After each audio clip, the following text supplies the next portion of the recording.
नागपुरात रिमझिम पावसाला सुरुवात झाली। विदर्भातील बहुतांश जिल्ह्यांमध्ये पावसाने हजेरी लावली आहे। पावसामुळे खरीप पिकांना जीवनदान मिळण्याची आशा, शेतकऱ्यांमध्ये समाधानाचं वातावरण आहे। काल सायंकाळीपासूनच रिमझिम पावसाला नागपुरात सुरुवात झालेली आहे आणि सकाळपासून जर बघितलं असेल तर पावसाची सुरुवात जी आहे नागपुरात पाहायला मिळत आहे। एकूणच जर बघितलं असेल तर जुलैच्या दुसऱ्या आठवड्यात जे आहे ते नागपुरात पावसाने चांगलंच आगमन केलं होतं। त्यानंतर पावसाने कुठेतरी आहे जे आहे ते थांबा घेतला होता।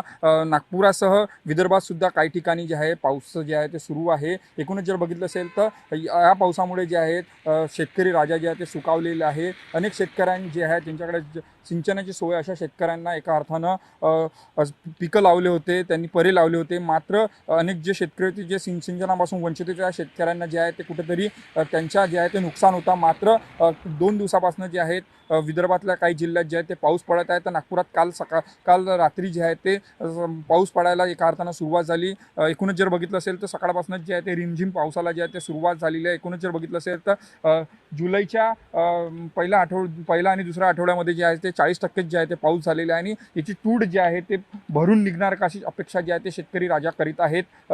अशी पावसाची अपेक्षा जी आहे ते भात शेतीला आहे आणि त्यामुळे जे आहे कापूस असेल किंवा इतर लागवड केलेले जे शेतकरी आहेत त्यांना सुद्धा अशाच पावसाची अपेक्षा जी आहे ते आता व्यक्त होत आहे। कॅमेरामॅन मंगेश मोहितेसह तेजस मौतुरे, जय महाराष्ट्र न्यूज, नागपूर।